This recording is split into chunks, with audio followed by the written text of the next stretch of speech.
dentro daquelas 4 muralhas, são muitos detalhes que a sociedade aqui fora, obviamente, não consegue enxergar. Tem colegas ali com 40 anos de sistema penitenciário. Então, essas pessoas, elas vivenciaram situações, por exemplo, foram reféns em rebeliões. Se o país conseguir investir mais no sistema prisional, né, investir de todas as formas, a segurança aqui na rua dá uma melhorada. A inteligência do sistema penitenciário, unida com a inteligência das polícias, se unir de verdade mesmo, fazer uma junção bem feita, bem articulada, né, ajuda muito a combater o crime. Né? E o nosso convidado de hoje é o jornalista Saulo Nunes, autor do livro Monte Santo, a Casa de Detenção de Campina Grande, que foi lançado nesta quarta-feira. Olá, Saulo, boa tarde, seja bem-vindo ao Ponto a Ponto. Boa tarde. Saulo, o livro Monte Santo, Casa de Detenção de Campina Grande, é resultado de uma vivência que você teve no sistema prisional aqui em Campina Grande. O que te levou, o que te motivou a escrever sobre essa realidade, sobre essa sua experiência? Pronto, exatamente. Em 2009, eu fui nomeado agente penitenciário, né? Foi o primeiro e até então único concurso para a pasta na Paraíba, no sistema carcerário. E aí a primeira turma foi justamente em 2009. Então eu sou jornalista e entrei no Presídio Monte Santo, foi a primeira unidade prisional em que trabalhei. E aí, quando me deparei com aquela realidade, foi um choque de realidades, né? Você sabe, a gente vem de redações de jornais e se depara com um mundo totalmente diferente. Então, isso, de certa forma, impacta, né? Porque o sistema, o presídio em si, a gente costuma dizer que é uma cidade à parte, é um mundo à parte, né? Um mundo com suas próprias regras, com suas próprias relações de convivência e que devem ser seguidas, né? Principalmente pela massa carcerária. E, enfim, então são muitos detalhes ali dentro daquelas 4 muralhas, são muitos detalhes que a sociedade aqui fora, obviamente, não consegue enxergar.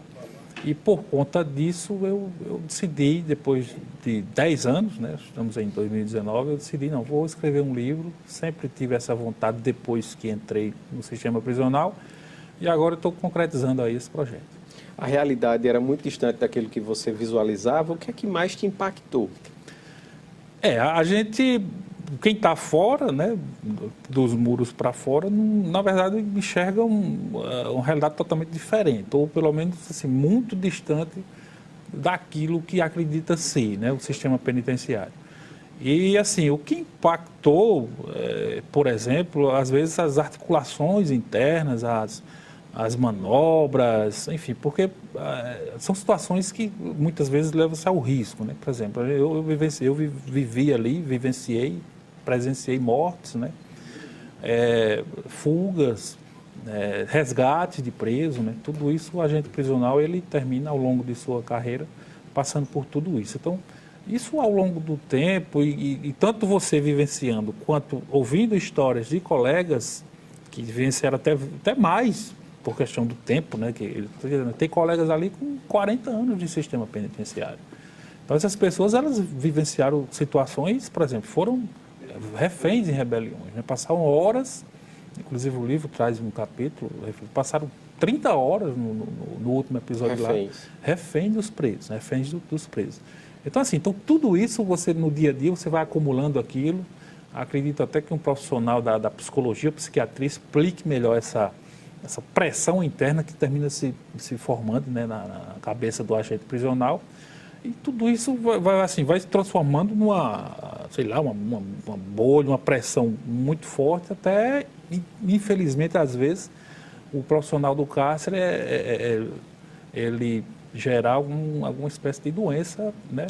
Transtorno psicológico. Um transtorno psicológico por conta das coisas que ele vivencia lá. E aí a gente termina para mostrar à sociedade mais ou menos como a coisa funciona, publicando essas obras. Né? E as regras de convivência lá dentro são bem rígidas, né? E existe até um código penal do cárcere. Isso, exato. São regras rígidas, a gente não sabe exatamente onde surgiu e como, né? Precisa ser um estudo muito bem avaliado, muito bem feito, para saber onde e quando surgiu isso. Não é coisa só de Brasil, né? Assistindo assim a séries e a documentários internacionais, você percebe que determinadas regras determinados costumes São inerentes. são inerentes ao sistema prisional em si, seja ele brasileiro ou de outros. Alguns países mais rígidos, outros menos. Tudo vai depender de uma série de coisas, da própria legislação do país, da estrutura prisional, que para mim é o mais importante, é você ter um presídio com estrutura condizente com a missão dele. Então, assim, essa questão de regras rígidas, ela não é exclusivamente brasileira, né? Sim. Mas a gente não sabe exatamente como é que se reproduz de forma, assim, às vezes que até tão idêntica de um presídio para o outro. Por exemplo, o Carandiru, né, a penitenciária paulista que foi implodida, foi o palco daquelas 111 mortes. Quando eu pesquiso, Chacina, né? isso, quando eu pesquiso e leio sobre o Carandiru, eu me sinto sentado no banco de madeira da unidade prisional do Monte Santo. A única diferença é a população carcerária, obviamente, que lá é maior no Carandiru, né? E o tamanho do prédio. Mas a convivência, o dia a dia, o toque a toque, o olho no olho, o ombro a ombro, às vezes, de presos e agentes prisionais, é praticamente a mesma. Saulo, os cerca de 2 anos que você vivenciou, que você trabalhou lá no Monte Santo, estão presentes aqui no livro, né? Isso, exatamente. São experiências aí marcantes que ficaram, né, na minha vida e que estão aí bem detalhadas no livro. Livro muito bonito, né? Uma capa ilustrada e é uma obra autoral, né? Uma obra independente. Isso, realmente. Eu decidi Uma obra fazer independente. uma obra independente até para acelerar o processo de publicação, que eu já estava tão, assim, querendo publicar coisas, senão eu vou fazer independente, que é mais rápido, um pouco menos de burocracia. E às vezes a gente fez.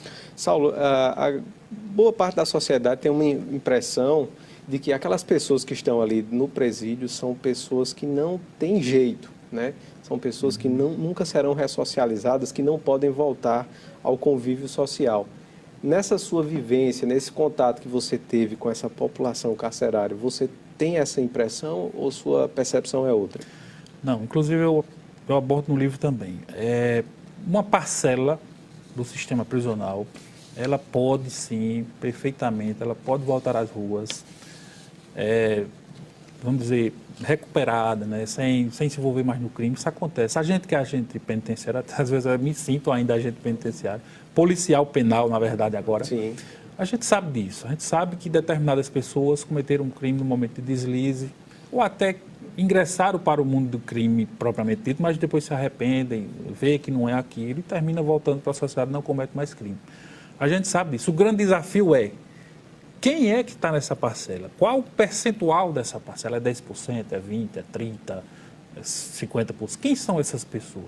Porque, por outro lado, também existe uma parcela, e a gente percebe isso também, que dificilmente vai voltar às ruas e não vai cometer mais crime. Dificilmente elas vão deixar o crime. Também existe essa parcela, inclusive a ciência por meio da psiquiatria, e não é minha área. Isso. Mas muitos psiquiatras, eles também atestam isso, a questão, por exemplo, de psicopatas, né? Que, segundo a psiquiatria, não tem cura, psicopatia não tem cura. Então, enfim, agora o grande desafio é quem são essas pessoas, e qual o percentual delas, né? Para a gente não ter que dizer que todo mundo que está no presídio é irrecuperável e também não ter que dizer que todo mundo que está no presídio pode mudar de vida, né? Pode mudar de comportamento. É preciso analisar cada caso, né? Isso, é preciso. Você, por exemplo, durante esse tempo, teve contato com presidiários, pessoas que estavam ali, que depois saíram e hoje têm uma vida normal? Ainda hoje, vez por outra, encontro alguns pelas ruas, um aperto de mão, às vezes abraço, paro, converso. Pessoas que aparentemente, pelo menos, não vivem mais no mundo do crime, fizeram besteira, reconhecem, mas que não estão mais no mundo do crime. Conheço aqui e acolá a gente está se encontrando. Cito também isso no livro. Saulo, e aquela toda a experiência que você viveu ali no sistema prisional, hoje você está na Polícia Civil, mas elas retomam a sua mente, você relembra com frequência daquilo? Vez por outra, eu me acordo com 200, 300 presos correndo atrás de mim. São pesadelos que acontecem com a gente, né? A gente, policial penal ou ex-policial penal, que é o meu caso. Os colegas lá que ainda estão relatam isso sempre. Olha, de vez em quando eu tenho um pesadelo, o pessoal correndo, a gente em rebelião aqui, sendo refém, correndo atrás de mim. De vez em quando eu sonho com isso também, né? Ô Saulo, existe uma hierarquia entre os presos, o preso líder ali, Como é essa história, essa questão? Praticamente todas as unidades prisionais do país, eu não generalizo porque existem algumas, é uma minoria, mas existe, algumas unidades que têm uma estrutura muito boa e aí o Estado consegue ter o controle total nela. Mas a maioria que não tem essa estrutura, então praticamente todas têm um líder, que a gente chama de comando da cadeia, né? E aí a cadeia, ela meio que obedece às ordens desse comando. Tem um comando, tem um líder, tem um sublíder, tem uma espécie de hierarquia bem formada. E aí tudo parte desse comando, né? Ele é que decide o que é que acontece, né? Se tem morte, se não tem, se tem rebelião, se não tem. Geralmente, praticamente, a maioria das unidades prisionais do país tem esse personagem. E que às vezes acontece uma guerra interna, ou seja, o grupo tal quer tomar o comando, né, do grupo X, quer tomar o comando do grupo Y, enfim. E muitas rebeliões são justamente causadas por conta dessa luta pelo poder interno. E é interessante é que mesmo recolhidos ali no cárcere, muitos detentos, eles conseguem comandar o crime, o tráfico aqui fora, né? Isso é uma realidade. Exato. A conexão, né, intramuros com extramuros é muito forte, né? Em alguns estados mais, outros menos, aí depende de uma série de fatores. Mas, infelizmente, o Brasil ainda vivencia isso e eu costumo dizer que se o país conseguir investir mais no sistema prisional, né, investir de todas as formas, né, a segurança aqui na rua dá uma melhorada, porque está muito intimamente ligado a essa questão de presídio com o crime aqui fora. A articulação é muito forte ainda no país, né? Um dia, quem sabe, a gente melhora nesse sentido. E aí você toca num ponto importante, que é o esquecimento do Estado em relação às unidades prisionais. Como é algo que não é visto, onde a população não tem acesso, os governantes eles deixam aquilo ali esquecidos, né? Não recebem investimentos. Exatamente. Porque, assim, vamos fazer tipo uma comparação rápida. Segundo a CPI do sistema carcerário, alguns dados de lá que eu pesquiso, uma vaga no sistema prisional, estou falando de vaga, não é uma cela, é uma vaga, ela custaria em torno de R$30 mil, no cômputo geral, na matemática geral, no cálculo geral, essa vaga ela custaria em torno de R$30 mil. Talvez uma casa popular na rua custe em torno de 40 mil, vamos dizer assim, para um estado. Então, ele vai, e se ele for escolher, não, vou fazer uma casa, porque é a casa de uma família, eternamente. Do ponto de vista de eleição, isso, é muito mais interessante. De lucro, vamos dizer, lucro eleitoral, vamos dizer assim. Exatamente. Ele dá uma casa de 40 mil a uma família, a família é eternamente grata a ele. E aí, se ele criar uma vaga no presídio, quem é que vai bater palma para esse filme? Porque quem é que fica feliz com uma vaga aberta no presídio? Né? Ninguém. Então, os governos, os gestores, eles terminam fazendo essa comparação. Não, é mais futuro, deixa o negócio do presídio para lá, vai levando enquanto der.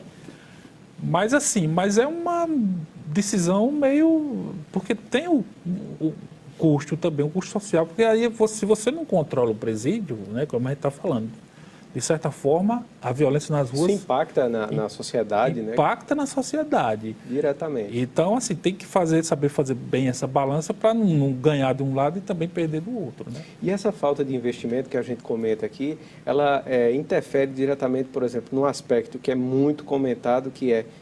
Muito se pergunta por que entra drogas nos presídios, por que entra... armas, enfim. Isso é reflexo dessa falta de investimento. Eu particularmente vejo 3 principais entradas, né, de droga, material proibido, de modo geral. Tem a corrupção, obviamente que tem, não se pode negar. Tem a falta, aí o resto, aí tem a falta de estrutura, por exemplo, vamos pegar um exemplo, o pessoal joga muito por cima de muro. Se está conseguindo jogar por cima de muro, então é porque a segurança do presídio, vulnerável. A estrutura é vulnerável, né? E aí independe do funcionário, né? Tem que criar uma estrutura que não permita que uma pessoa de fora chegue tão perto de presídio, né? E tem a parcela também de familiares também que leva, todo mundo, a imprensa publica isso aí todo dia, que leva material proibido para dentro de presídio. Também é uma questão de falta de estrutura. Se o presídio tiver uma boa estrutura de vigilância, uma tecnológica, enfim, essa entrada ela vai ser proibida, pelo menos 90% está erradicada. Dizem que o presídio federal nunca entrou celular em presídio federal. De segurança máxima. Isso. Então, em Mossoró, tem Rondônia, são 5 no Brasil, né? São apenas 5 no Brasil. Há propaganda de que nunca entrou telefone celular lá. Eu até acredito, porque é outro mundo. Por exemplo, um dado rápido. Se você pegar a população carcerária desses 5 presídios federais, dos 5, não mínimo, dá né? a do Serrotão. É uma discrepância muito Então grande. você vê né? bem, lá é outro mundo. Lá são várias câmeras espalhadas pelos presídios. A estrutura prisional é totalmente diferente. O presídio em si ele é construído longe. O preso não tem contato sequer pessoal com o advogado dele, né? Por telefone. Por telefone, né? Por um vídeo. Tal. Enfim, é o primeiro mundo no Brasil, né? Então, assim, aí funciona. Aí funciona, faz a coisa funcionar. Aí é questão de estrutura. De estrutura. Saulo, no livro eu vi que você faz uma divisão dos ambientes que existiam ou que existem lá no Monte Santo, né? Que é a favela, o seguro e o isolamento. Qual a diferença entre eles? A favela era conhecida, né, que agora é casa de albergue, mas no tempo da detenção era conhecida como o pavilhão de baixo, né? É onde tinha o comando, o líder da massa carcerária. A população carcerária era maior lá, também em torno de 250 presos, eram 10 celas, os 250 divididos entre elas, né? O seguro era o pavimento de cima, o primeiro andar. No seguro iam as pessoas, em sua maioria, pelo menos, as pessoas que não poderiam conviver com o pessoal da favela, ou seja, os inimigos, o pessoal ameaçado de morte, algumas pessoas presas sob acusação de estupro, aquelas pessoas que não poderiam conviver com as demais porque estavam sob ameaça. E o isolamento, que é um compartimento que serve tanto para punição, né? O camarada pisou na bola no presídio, e aí era punido aí 1, 2, 3 dias, dependia do caso, na cela de isolamento. Então serviria tanto para punir essa questão do castigo, quanto para também isolar um preso que era mais seriamente ainda ameaçado de morte, porque o seguro não era tão seguro assim, né? O isolamento terminava sendo um setor mais seguro para essas pessoas. Então, a diferença mais ou menos é essa. E para manter esses presos da favela e do seguro separados, eu acho que era o maior desafio de vocês, assim, é a adrenalina pura, né? Segurar esses públicos diferentes. Isso, era né? o desafio, na verdade, era esse, né? Porque, por exemplo, da entrada da favela, do corredor de entrada para a favela, para o corredor de entrada do seguro, era em 8 metros de calçada. E a gente ficava exatamente no meio, né?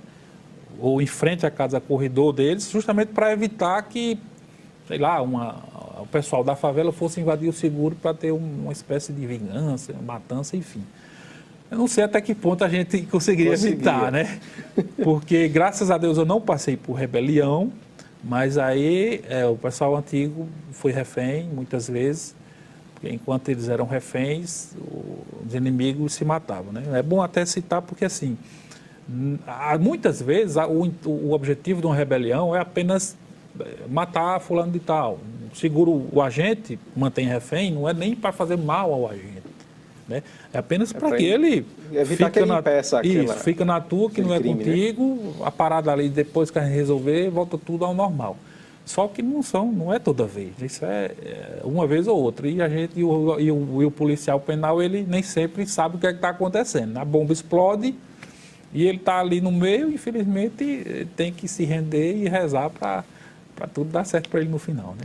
Eu vi, folheando o livro, eu vi uma imagem, você na porta, lá no portão, de um dos corredores e um olheiro, né? Você identifica na legenda como olheiro. O que seria aquele olheiro? É um preso observando a movimentação dos agentes, dos policiais penitenciários? Isso, a grade de entrada da favela eram 2 grades, o corredor tinha 2 grades. Uma primeira, uma segunda, a uma distância aí de mais ou menos 10 metros, uma para a outra. Então, na segunda grade, que é a que entra mesmo para o pavilhão, ficava um olheiro. O camarada ficava lá no pé da grade. Quando ele via a gente entrar, chegar na primeira, então ele já passava a senha para a malandragem, né? Ó, a gente está aí chegando ao respeito e tal.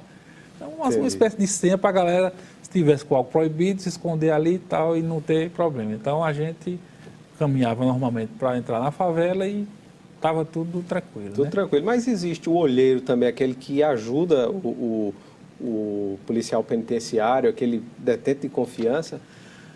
A expressão não é nem detento de confiança, essa eu não diria a expressão qual correta. Qual o termo que vocês utilizam? Geralmente informante. O informante. Né? Aqui e acolá se consegue um bom informante dentro do presídio, né? Um pessoal que colabora e tal. é um perigo para esse preso, Pra realmente, ele, se né? ele for descoberto, né? Ele vai passar por maus bocados, mas geralmente dá certo, né? Geralmente termina dando certo. Então, aqui e acolá tem, né? O pessoal tem informa, sempre passa informação interessante, até para evitar que o mal se instale. Não é assim, não é algo que é, por exemplo, contra a massa carcerária em si, mas para evitar, às vezes, ó, o pessoal está rolando, o clima está esquisito, a cadeia pode virar, enfim. Porque quando tu tem uma rebelião, vem para todo mundo. Ninguém ganha com rebelião, né? Principalmente os presos. Né? Não se ganha nunca com rebelião. A Polícia Militar acionada, tem o GEPOI, tem a Força Tática do Sistema Penitenciário. Todos esses grupos especializados, eles são acionados, vão para o presídio, aí vem tiro de borracha, gás, bomba, enfim, é um estresse total. Ninguém foge, a verdade termina ninguém fugir, ninguém é que ganha com isso, né? Com rebelião. Ô, Saulo, e esse informante, ele tem algum tipo de proteção? Porque a gente sabe que ele também corre risco, né? Geralmente acontece, às vezes, um preso que não vive junto, vive em local separado, né? Em ambiente separado, em pavilhões separados, às vezes presos que trabalham no presídio. Não estou dizendo que todos eles passam formação. A massa carcerária sabe disso mais do que eu, na verdade. Mas assim, um ou outro, né, consegue informações ali e tal e vai passando para os agentes. Então, trabalham, vivem geralmente em pavilhões separados, né? Entendi. Volto a dizer, tudo depende de estrutura prisional, da engenharia prisional, porque os presídios não são iguais. O único presídio que é igual, né, que é padrão, presídios federais, né? Tanto Sim. faz o de Mossoró, como de Catanduva, de Roraima, enfim, de Rondônia. Então, esses sim são iguais porque são engenharias que foram formadas de forma padronizada, né? O Brasil precisa seguir esse modelo. Ô, Saulo, e essa experiência que você teve no sistema prisional, ela tem te auxiliado, ela tem sido importante no trabalho que você faz hoje na Polícia Civil? Muito importante. Em que aspecto? Por exemplo, a gente fez contatos, né? Fez amizade no sistema penitenciário, inclusive com pessoas que foram presas, como eu te falei, que agora estão na rua, que não estão mais ligadas ao crime, mas de uma forma ou de outra, às vezes passam informações importantes, né? Um laço muito forte de amizade, eu digo até de irmandade com os policiais penais, que a gente termina fazendo, durante o tempo que eu trabalhei, fiz muitos amigos, e o sistema prisional é muito rico de informação, né, para a inteligência policial, ou seja, para a atividade policial aqui fora. Então, a inteligência do sistema penitenciário, unida com a inteligência das polícias, se unir de verdade mesmo, fazer uma junção bem feita, bem articulada, né, ajuda muito a combater o crime, né? O sistema penitenciário tem muita informação importante. E eu observava isso que você está falando. A partir de agora, com essa mudança, né, com a polícia penal, as investigações dentro de presídios ficarão a cargo, inclusive, da própria polícia penal. Ou seja, a Polícia Civil já não vai atuar mais, né? Não necessariamente. Não é bem assim, sabe? Algumas como é que se diz? Algumas demandas, algumas atribuições se mantêm como ainda estão. A cargo da Civil. Investigação policial ainda com a Polícia Civil, Polícia Federal, né? Mas o sistema penitenciário ele tem um setor de inteligência, ele investiga internamente para poder fazer, trocar informações com as demais polícias, o que é importante, né? Futuramente, possivelmente, possa ser que o sistema penitenciário ele expanda mais o seu raio, a sua área de circunscrição da investigação, mas isso é um projeto para o futuro. Há que se fale hoje, né, quem fale hoje, que o próprio sistema ele possa assumir os postos de guarita, que atualmente é composto pela PM, né? Mas Isso. aí precisa de efetivo. Saulo, infelizmente o nosso tempo está chegando ao fim, mas uma pergunta que eu quero lhe fazer. O livro terá continuidade? O livro, dependendo de como tudo acontecer, terá continuidade, né? Pode vir aí uma segunda edição, uma segunda história. Eu vou escrever, eu vou continuar escrevendo. Inclusive também no âmbito da Polícia Civil, mas é um projeto mais para frente. Ok, lhe parabenizar e agradecer pela sua participação no Ponto a Ponto de hoje. Eu que agradeço, estou sempre à disposição. E o Ponto a Ponto de hoje vai ficando por aqui. Obrigado pela sua audiência. Voltamos a nos encontrar amanhã, logo após o meio-dia na Itararé. Até lá!